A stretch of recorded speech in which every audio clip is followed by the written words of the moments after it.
Good morning students. ये आपका जो है class 12th electrochemistry lecture number 3 video number 3।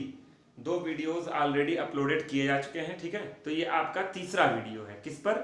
Electrochemistry पर। अच्छा, पहले वीडियो में मैंने क्या बताया था? केवल इंट्रोडक्शन दिया था, थोड़ा सा सिलेबस वगैरह के बारे में बताया था और इलेक्ट्रोकेमिस्ट्री का पूरा इंट्रोडक्शन दिया था। मैंने बताया था the branch of science, the branch of chemistry which deals with the interconversion of electrical energy into chemical and chemical energy into electrical is called electrochemistry। नहीं समझे बात को? मतलब इलेक्ट्रो मतलब इलेक्ट्रिकल, केमिस्ट्री मतलब केमिकल, जो इलेक्ट्रिकल और chemical energy के इंटर कन्वर्जन के बारे में बताया, दैट इज कॉल्ड इलेक्ट्रोकेमिस्ट्री। उसके बाद हम आगे बढ़े थे। सेकेंड वीडियो मैंने आपको बताया था resistance, conductance, resistivity, conductivity, cell constant. उसके बाद बताया था मोलर कंडक्टिविटी। उसके बाद बताया था इक्विवेलेंट कंडक्टिविटी। उसके बाद 3-4 न्यूमेरिकल लगवाया था और 3-4 न्यूमेरिकल लगवाकर मैंने अभी एक थ्योरेटिकल टॉपिक है बीच में जिसको मैं आज स्किप कर रहा हूँ। इसी चैप्टर पढ़ाऊंगा किसी न किसी वीडियो में हेडिंग डालकर। मैंने मोलर कंडक्टिविटी का एक फार्मूला आप लोग को बताया था, lambda M is equal to kappa into V. याद आ रहा है? इस पर न्यूमेरिकल भी लगवाया था। और फिर मैंने वी की वैल्यू कर दी थी lambda M is equal to kappa into 1000 by M, 1000 by M, ठीक है। ये पढ़ाया था। तो 1000 बाई एम पढ़ा दिया था। तो ये कहां से आया था? ये डेरिवेशन मैंने कराया था, इससे ये कैसे आया था लास्ट वीडियो में आप जाकर देख लीजिएगा, ठीक है। और इस सब पर न्यूमेरिकल भी लगवाया था। तो इसी से रिलेटेड एक थ्योरेटिकल क्वेश्चन बनता है जो मैं सोचा था एक वीडियो उसमें लगेगा उसको समझाने में। पूरी थ्योरी है, बोर्ड पे लिखना कम है, थ्योरेटिकली आपको समझाना ज्यादा है। तो वो मैं बताऊंगा आगे किसी वीडियो में। आज मैं एक बहुत शानदार टॉपिक आपको पढ़ाने वाला हूं, फैराडे लॉ, ठीक है। अच्छा, फैराडे लॉ शुरू करने के पहले एक कुछ चीजें आप लोग के साथ क्लियर हो जाएं। बताइए, एक वर्ड होता है इलेक्ट्रोलाइट, क्लास 11th में भी आप पढ़े होंगे। जो भी कंपाउंड पानी में घोलने पर या पिघलाने पर अपने आयंस में डिसोसिएट हो जाए उनको क्या बोलते हैं? Electrolyte. The compounds which dissociate into their ions in the aqueous solution form और in their molten state are called electrolytes. Electrolyte कितने तरह के होते हैं? दो। एक होता है स्ट्रॉन्ग 100% डिसोसिएशन, एक होता है वीक लेस देन 100% डिसोसिएशन, ठीक है। तो ये सारी चीजें 11th में थी, मैंने अपने वीडियो में लास्ट वाले में बताया भी था। आगे बढ़ते हैं। एक वर्ड आता है, अगर मैं आपसे कहूं, एक वर्ड है सेल। एक वर्ड है सेल।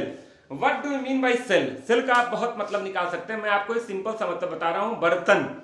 सेल का मतलब होता है बर्तन, apparatus which is used to perform any task. जैसे दूध को गर्म कर रहे हैं, पतीले में गर्म कर रहे हैं, तो पतीला एक क्या हो गया? सेल हो गया, जिसमें आप दूध को गर्म कर रहे हैं। कुकर क्या हो गया? एक सेल हो गया, जिसमें आप दाल बना रहे हैं, चावल बना रहे हैं, ठीक है। तो सेल का मतलब होता है एक बर्तन जिसके अंदर क्या भरा हो? सॉल्यूशन। बताइए बच्चों, क्या भरा हो? सॉल्यूशन। हम केमिस्ट्री पढ़ रहे हैं तो सॉल्यूशन की बात करेंगे। इलेक्ट्रोलिटिक सॉल्यूशन, एक ऐसा सॉल्यूशन जो क्या दे रहा है? फ्री चार्जेस, फ्री आयंस के फॉर्म में। किस फॉर्म में? फ्री आयंस के फॉर्म में। तो सेल का मतलब होता है बर्तन, apparatus which is used to perform task. अच्छा, दिमाग में आ रहा होगा सर कैसा टास्क? हम तो केमिस्ट्री पढ़ रहे हैं, दाल चावल तो बनाना नहीं है, तो कैसे टास्क की यहां पर बात हो रही है? तो आपको मैं बता दूं, हर चैप्टर का नाम क्या है? Conversion of electrical chemistry, electrical energy into chemical energy and chemical energy into electrical energy. आपके पास दो टास्क है, एक बार इलेक्ट्रिकल को कन्वर्ट करना है केमिकल में और एक बार केमिकल को कन्वर्ट करना है इलेक्ट्रिकल में। ये दोनों टास्क करना आप सीख गए, न्यूमेरिकल लगाना आप सीख गए, चैप्टर हो गया खत्म। तो पहला टास्क उसमें से मैं उठा रहा हूं। तो बर्तन दो तरह के हो गए, दो टास्क है तो बर्तन भी दो तरह के हो गए। एक आपका होता है इलेक्ट्रोकेमिकल सेल, या इसी को बोलते हैं गैल्वेनिक सेल, गैल्वेनिक सेल, या इसी को बोलते हैं वोल्टेइक सेल। थोड़ी थोड़ी कंडीशन लग जाती है। या इसी को बोलते हैं डैनियल सेल। ये हो गया, ठीक है। दूसरा आपका आता है, दूसरा आपका आता है इलेक्ट्रोलिटिक। इलेक्ट्रोलिटिक, आप कई लोग बेहोश हो जाएंगे। इलेक्ट्रोलिटिक सेल का मतलब यार इलेक्ट्रोलाइट से रिलेटेड, एक ऐसा सेल जिसके अंदर क्या भरा हो? इलेक्ट्रोलाइट। और इलेक्ट्रोलाइट क्या होता है? जो अपने आयंस में टूट जाए, या तो पानी मिलाने पर या तो पिघलाने पर, मोल्टन स्टेट में और in the aqueous solution form, electrolytic cell. अच्छा, आप देखो इस सेल में करते क्या है? कोई पूछे इलेक्ट्रोकेमिकल सेल में क्या करते हैं, तो यहां पर हम लोग करते क्या है? नीचे जगह नहीं बचा है तो यहां लिख दे रहा हूं। इसमें हम लोग केमिकल एनर्जी को कन्वर्ट करते हैं किसमें? इलेक्ट्रिकल एनर्जी में।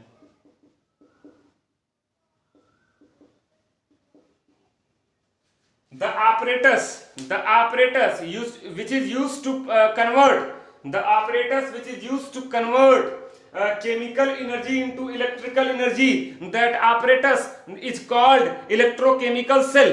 वह बर्तन, जिस बर्तन में आप केमिकल एनर्जी को इलेक्ट्रिकल एनर्जी में कन्वर्ट कर दें, दैट बर्तन इज कॉल्ड इलेक्ट्रोकेमिकल सेल। यहां पर इनपुट क्या है? केमिकल एनर्जी, और केमिकल एनर्जी आपको किससे मिलेगी? केमिकल रिएक्शन से। आउटपुट क्या है? इलेक्ट्रिकल एनर्जी, और इलेक्ट्रिकल एनर्जी का मतलब क्या हुआ? करंट। अच्छा यहां ये इसका उल्टा, ठीक है, यहां पर हम लोग इलेक्ट्रिकल एनर्जी को कन्वर्ट करेंगे किसमें? केमिकल एनर्जी में। यहां पर हम लोग इलेक्ट्रिकल एनर्जी को कन्वर्ट करेंगे किसमें? केमिकल एनर्जी में। The apparatus which is used to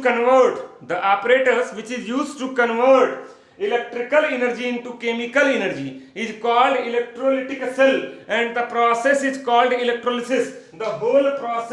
The whole process is called क्या बच्चा? इसी प्रोसेस को क्या बोलते हैं? इलेक्ट्रोलिसिस। बोलो क्या बोलते हैं? Electrolysis. This process is called electrolysis. अच्छा इलेक्ट्रिकल एनर्जी कहने का मतलब किससे है? बताओ जरा। करंट से। बोलो किससे है? करंट से। और केमिकल एनर्जी कहने का मतलब किससे है? बोलो केमिकल रिएक्शन से।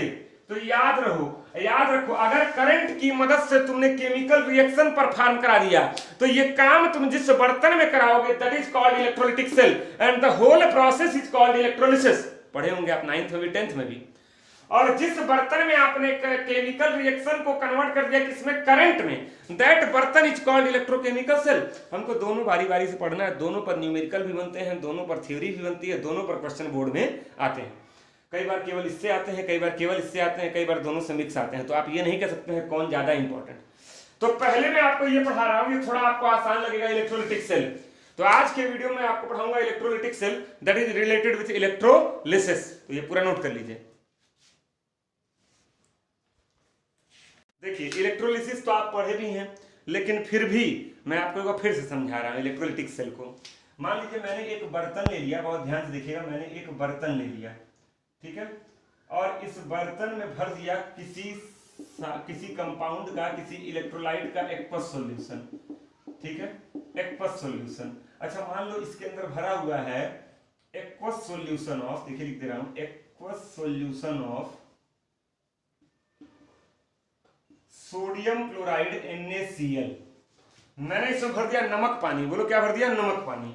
अच्छा आपको पता होगा जब इलेक्ट्रोलिसिस कराते हैं तो इसमें 2 मेटल की प्लेट लगाते हैं जिसको आप इलेक्ट्रोड बोलते हैं, और दोनों को ले जाकर आप किससे जोड़ देते हैं? बैटरी से जोड़ देते हैं। किससे जोड़ देते हैं? Battery. This is the symbol of battery. ये बड़ा वाला प्लस होता है, छोटा वाला माइनस होता है। माइनस से जिसको जोड़ोगे नेगेटिव हो जाएगा, वो हो जाएगा आपका कैथोड। पढ़े होंगे आप लोग, ठीक है, और प्लस से जिसको जोड़ोगे वो पॉजिटिव हो जाएगा, और वो आपका हो जाएगा एनोड। डायग्राम समझ में आ रहा है बच्चों? ये एक्वस सॉल्यूशन है किसका? NaCl का, और 2 मेटल की इलेक्ट्रोड है, ये कैथोड है, ये एनोड है, ये बैटरी का सिंबल है। बैटरी का सिंबल फिजिक्स में पढ़े होंगे आप। बताओ अच्छा एक चीज बताओ, एक्वस सॉल्यूशन है NaCl का, तो ये अंदर क्या देगा? ये सॉल्यूशन के अंदर क्या देगा बताओ? Na प्लस और Cl माइनस। क्या देगा? Na प्लस, देखिए रेड पेन से लिख दे रहा हूं, Na प्लस और Cl माइनस। ये 2 आयंस प्रोड्यूस करेगा, सोडियम पॉजिटिव आयन और क्लोराइड निगेटिव आयन। अब बताओ जब बैटरी के थ्रू करंट फ्लो कराओगे, बताओ करंट तुम दे रहे हो, बैटरी कौन लगाया? तुम लगाए हो। बैटरी से तुम क्या दोगे? करंट दोगे। तो करंट क्या हो गया? इनपुट हो गया। करंट क्या हो गया? इनपुट हो गया। और तुमको प्रोड्यूस क्या करना है? एक केमिकल रिएक्शन।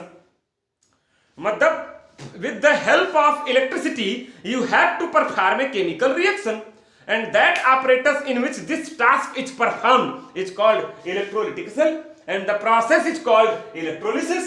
ये सब जो बोल रहा हूं डेफिनेशन से आप नोट करना चाहे तो नोट कर सकते हैं, ठीक है। आइए हमने यहां से करंट छोड़ दिया, करंट गया भन भन, दोनों इलेक्ट्रोड में फ्लो होने लगा। जैसे ही करंट फ्लो होगा एट कैथोड, देखिए यहां लिख रहा हूं मैं, एट कैथोड, बताओ कैथोड पर कौन जाएगा, निगेटिव किसको सॉल्यूशन में से खींचेगा, पॉजिटिव आयन को। तो एक सोडियम आयन जाएगा, एक इलेक्ट्रॉन लेगा और बना लेगा सोडियम।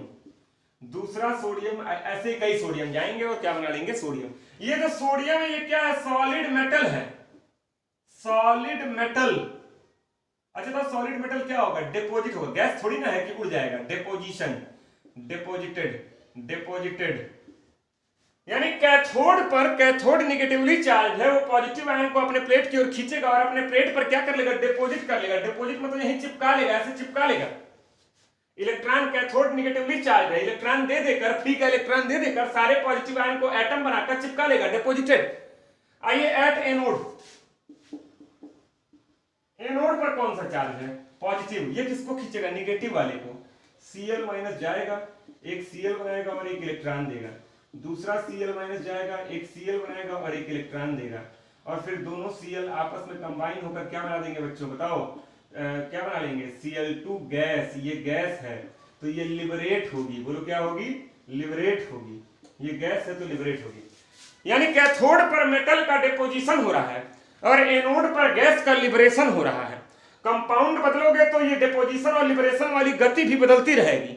मैंने NaCl लिया है तो सोडियम डिपोजिट हो रहा है, MgCl2 लोगे तो मैग्नीशियम डिपोजिट होगा, कैल्शियम ब्रोमाइड लोगे तो कैल्शियम डिपोजिट होगा और यहां पर ब्रोमीन गैस लिबरेट होगी। यानी कोई भी साल्ट आप लेंगे तो उसका मेटल आयन जाकर कैथोड पर डिपोजिट हो जाएगा। This whole phenomena is called electrolysis and this बर्तन इज कॉल्ड इलेक्ट्रोलिटिक सेल। अब आगे बढ़ते हैं, ठीक है, अब आगे बढ़ते हैं। अब आपसे मैं एक क्वेश्चन पूछने जा रहा हूं, ये बताइए कि कैथोड पर ये तो सोडियम मेटल का, मेटल की बात कर रहे हैं, सोडियम मेटल का जो डिपोजिशन है वो दो चीजों पर डिपेंड कर रहा है, एक तो टाइम, समय, दूसरा करंट। क्या, करंट। मान लो मेरे पास दो स्टूडेंट्स हैं, रेड एंड ब्लैक, दो स्टूडेंट हैं। मैंने दोनों से कहा कि आपको सोडियम क्लोराइड का इलेक्ट्रोलिसिस कराना है। दोनों से क्या कहा, सोडियम क्लोराइड का इलेक्ट्रोलिसिस कराना है। दोनों बच्चों ने मुझसे कहा कि सर दो चीजों की जरूरत है, एक तो समय, कितनी देर तक कराना है, और दूसरा कितने एम्पियर का करंट है। बैटरी से हम करंट दे रहे हैं, अरे भाई किसी के घर की बैटरी 2 एम्पियर का करंट देती है, किसी के घर की बैटरी 5 एम्पियर का देती है, किसी के घर की बैटरी 10 एम्पियर का करंट देती है। तो कितने एम्पियर का करंट हमको फ्लो कराना है, तो दो चीजें हैं, कितनी देर तक फ्लो कराना है और कितने एम्पियर का करंट फ्लो कराना है। मैंने दोनों बच्चों से कहा कि बच्चा आपको कराना है, पहले समय की बात कर रहा हूं, टाइम की, आपको कराना है 5 मिनट तक और आपको कराना है 10 मिनट तक, सॉरी आपको कराना है 5 मिनट तक और आपको कराना है 10 मिनट तक, ठीक। दोनों बच्चों ने पूछा कि सर कितने एम्पियर का करंट, मैंने बोला 2 एम्पियर का करंट। इसको भी 2 एम्पियर का करंट फ्लो कराना है, इसको भी 2 एम्पियर का करंट फ्लो कराना है। ये फ्लो कराएगा रेड वाला 5 मिनट और ये फ्लो कराएगा 10 मिनट। आप बताइए कहां पर सोडियम मेटल ज्यादा डिपोजिट होगा, बताइए किस रेड और ब्लैक में, कि ये 10 मिनट कराया, ये 5 मिनट कराया, पावर करंट की 2 ही एम्पियर है, बताइए डिपोजिशन कहां ज्यादा होगा, ब्लैक वाले में। अच्छा क्या डिपोजिशन हो रहा है, किस फॉर्म में, मास के फॉर्म में, यानी वेट के फॉर्म में, यानी आप कह सकते हैं W। देखिए rule one, W is directly, दिख रहा है ना, W is directly proportional to time. अगर करंट सेम पावर का है, अगर करंट सेम पावर का है तो जहां पर जितनी देर तक इलेक्ट्रोलिसिस कराई जाएगी वहां पर वेट ऑफ डिपोजिशन क्या होगा, ज्यादा। अगर 10 मिनट तक कराओगे तो डिपोजिट होगा 10 ग्राम, मान लो एक एग्जांपल दे रहे हैं 10 ग्राम, तो 20 मिनट तक कराने पे कितना होगा, 20 ग्राम। 50 मिनट तक कराने पे कितना होगा, 50 ग्राम। यानी weight of the metal deposited on the cathode, W का मतलब हो गया weight of the metal deposited on the cathode is directly proportional to the time. Rule two. अच्छा तो अगर मैं करंट की बात करूं, इन दोनों को फ्लो कराना है 10 मिनट तक, ये भी 10 मिनट, ये भी 10 मिनट, सोडियम क्लोराइड के सॉल्यूशन में करंट, ये फ्लो करा रहा है 10 एम्पियर का और ये फ्लो करा रहा है 50 एम्पियर का। अब बताओ कहां डिपोजिशन ज्यादा होगा, जहां 50 एम्पियर है। यानी W is directly proportional to current, यानी जो ये इसका डिपोजिशन हो रहा है सोडियम का कैथोड पे, वो दो चीजों पे डिपेंड कर रहा है बच्चों, एक तो टाइम पर और दूसरा करंट पर। यानी W is directly proportional to time and W is directly proportional to current. इन दोनों को समराइज करते हैं तो W is directly proportional to I into T। यहां को उसको हटाओगे, कांस्टेंट आएगा W is equal to ZIT। Z को बोलते हैं ऐसे, इसकी कोई वैल्यू फिक्स नहीं है, प्रोपोर्शनैलिटी कांस्टेंट, प्रोपोर्शनैलिटी कांस्टेंट। अब इसको एक्सप्लेन कर रहा हूं। यही फैराडे फर्स्ट लॉ है। कोई पूछे W क्या है, weight of the metal ion deposited on the cathode, इसका वेट है, कितने ग्राम डिपोजिट हुआ, ग्राम में यूनिट होगी। जेड प्रोपोर्शनैलिटी कांस्टेंट, वैल्यू नहीं पता है। I current in ampere, T time in second, time in second, minute में नहीं, मिनट में दिया है सेकंड में कन्वर्ट कर लेना। इसी को बोलते हैं Faraday's first law. Faraday first law कोई आपसे पूछे क्या है, weight of the metal deposited on the cathode during electrolysis is directly proportional to the current and the time. ठीक है, इस पूरे को नोट करिए। देखिए आप लोग पढ़े होंगे, आई मतलब करंट, टी मतलब टाइम इन सेकंड, इसी को बोलते हैं क्यू। तो आप ऐसे लिख सकते हैं W is equal to ZQ, ये भी एक फार्मूला है। अच्छा तो फिर W क्या है, सबका मतलब लिख दे रहा हूं, wait of the metal deposited on cathode। ठीक, अच्छा तो अब Q क्या है, quantity of electricity past.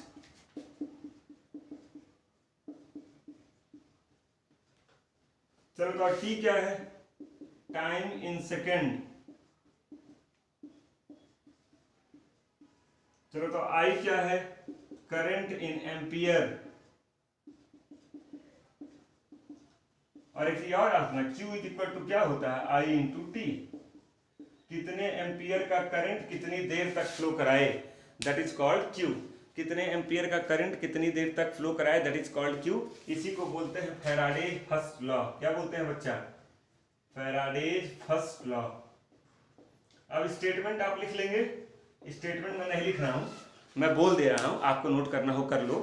Wait of the metal deposited on the cathode is directly proportional to the quantity of electricity passed. Q का मतलब क्वांटिटी ऑफ इलेक्ट्रिसिटी पास्ड। तो ये डेफिनेशन है फैराडेज फर्स्ट लॉ की।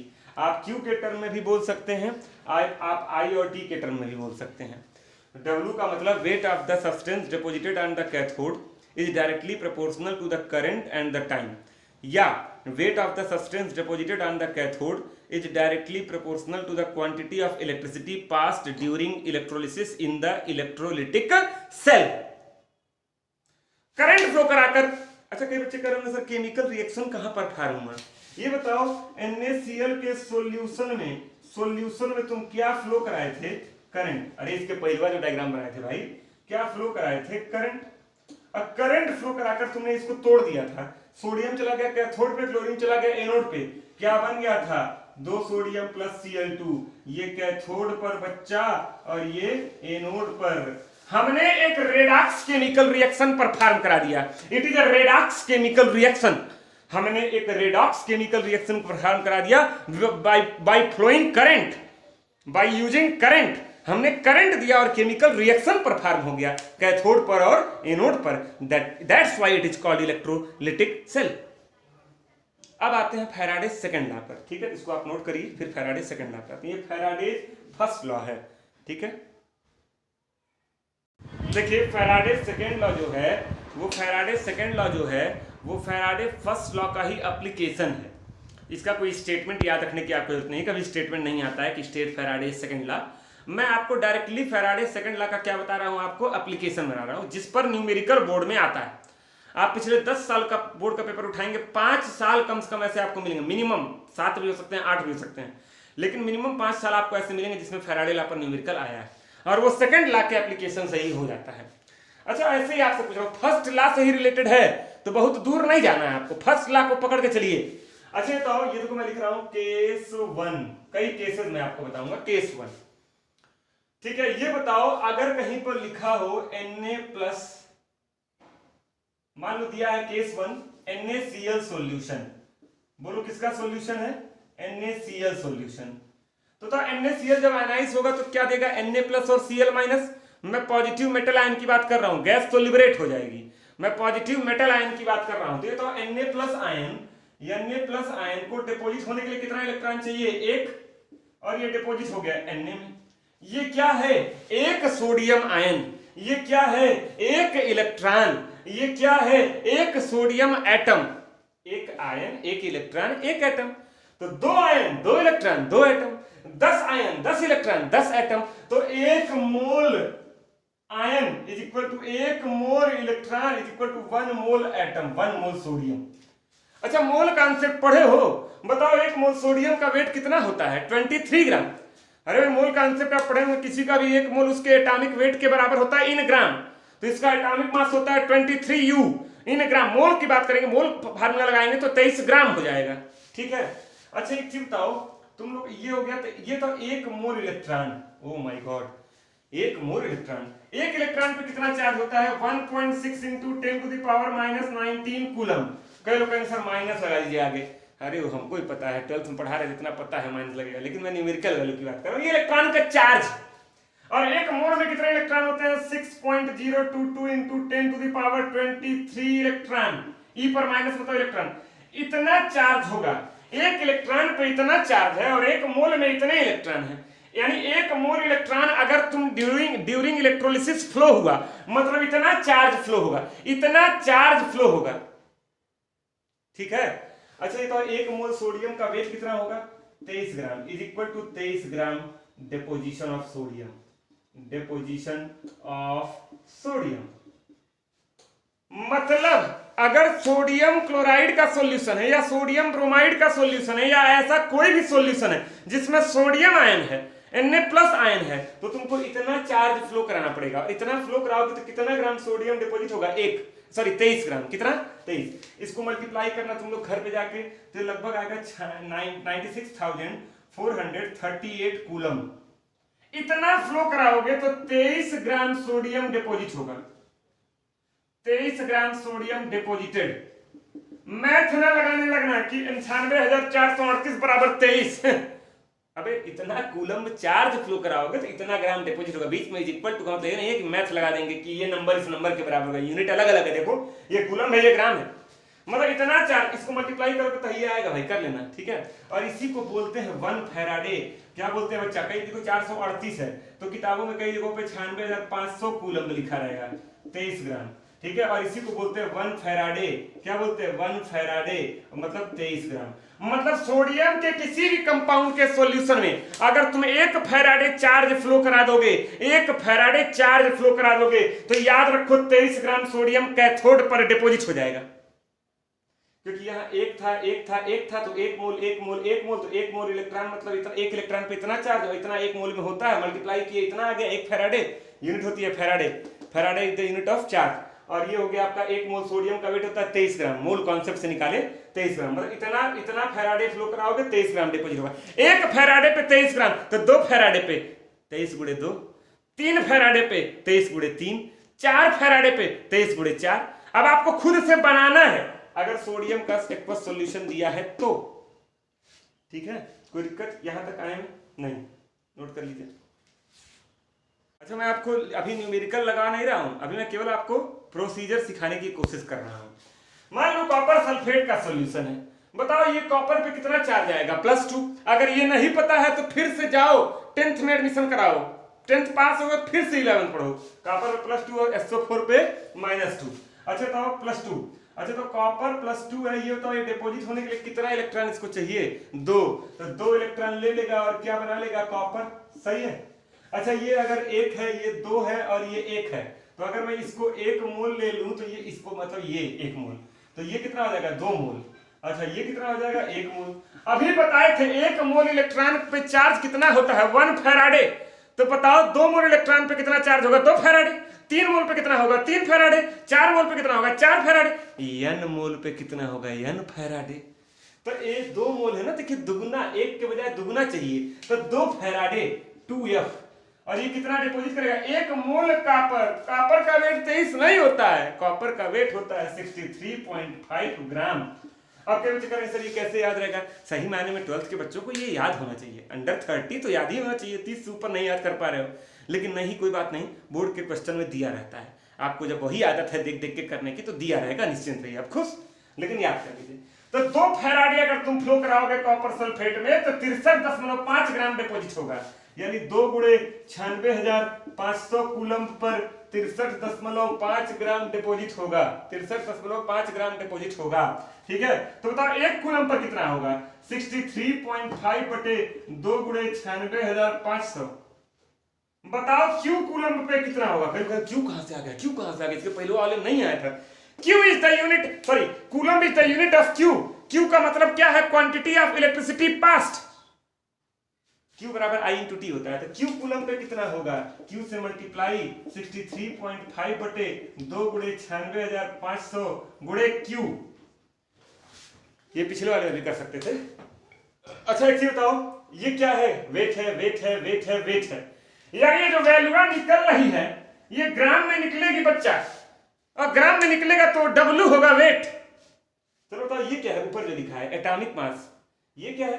Charge, कितना charge है metal ion पे, और ये कितना है? 1 फैराडे, और ये क्या है? Q, और ये जो पूरी वैल्यू निकल रही है किसके इज इक्वल टू है? W के। एक तो फार्मूला दे दिए, देखिए ऐतिहासिक formula, W is equal to mq divided by nf। Oh my god, W का मतलब क्या है? Weight of the metal ion deposited on the cathode. M का मतलब क्या है? Atomic mass of metal. Q का मतलब क्या है? क्वांटिटी ऑफ इलेक्ट्रिसिटी पास्ड, और Q इज इक्वल टू होता है I इंटू टी। N क्या है? चार्ज, जैसे इसमें 2 चार्ज था, +2 तो 2 हो गया, +1 है तो +1 हो गया, या आप इसका एक्चुअल मतलब होता है नंबर ऑफ इलेक्ट्रॉन्स टेकन और गिवन, टेकन और गिवन। ये कितना इलेक्ट्रॉन ले रहा है? 2 टेकन, और F का मतलब होता है 96,500, बोलो क्या होता है? 96,500, ठीक है, इसको नोट, ठीक है। तो ये फार्मूला से आप सब निकाल लेंगे, ठीक है। ये सिंपल मैंने दे दिया, देना तो नहीं चाहिए, किताबों में डायरेक्ट शायद फार्मूला आपको ना मिले, लेकिन चलिए मैंने दे दिया, ठीक है। इससे आप निकाल लेंगे। F की वैल्यू 96,500 रखेंगे, N कितना चार्ज है +2, ये इसका एक्चुअल मतलब, M मतलब एटॉमिक मास, बार बार बोल रहा हूं, नोट कर लो। Q का मतलब I इंटू टी, करंट दिया रहेगा और टाइम दिया रहेगा, और W का मतलब weight of the metal deposited. अच्छा यहाँ पर +2 है, +3 भी हो सकता था, तो यहाँ 3 हो जाता। अच्छा प्रोसेस ये है करने का कि ऐसे लिखे, फिर 2 मोल का 2 फैराडे, 2 फैराडे पे इसके 1 मोल का इतना वेट, तो 2 गुणे 96,500 पे इतना, तो 1 पे इतना, तो Q कूलम। आपको क्वेश्चन में I और T दिया रहेगा, मल्टीप्लाई करके क्या निकाल लोगे? Q पूछेगा इतने कूलम पर कितना डिपोजिट हो रहा है, तो Q कूलम पर आप ऐसे निकाल लेंगे। एक न्यूमेरिकल मैं अभी लगवा रहा हूँ, हालांकि 28 मिनट का हो गया, कोई बात नहीं, 1-2 न्यूमेरिकल मैं लगवा रहा हूँ, फिर एक पूरा वीडियो लेके आऊंगा केवल न्यूमेरिकल पर इसी के। देखिए ये क्वेश्चन है, ए solution of copper sulphate is electrolysed for 10 minutes with A current of 1.5 ampere. तो तरीका क्या है? जो डेटा दिया है उसको जरा आप अंडरलाइन कर लीजिए, 10 मिनट, 1.5 एम्पियर, और क्या पूछ रहा है? वेट। अच्छा तो 10 मिनट दिया है और 1.5 एम्पियर दिया है, Q बराबर क्या होगा? Q बराबर, आंसर की बात कर रहे हैं, बताओ Q बराबर I इंटू टी।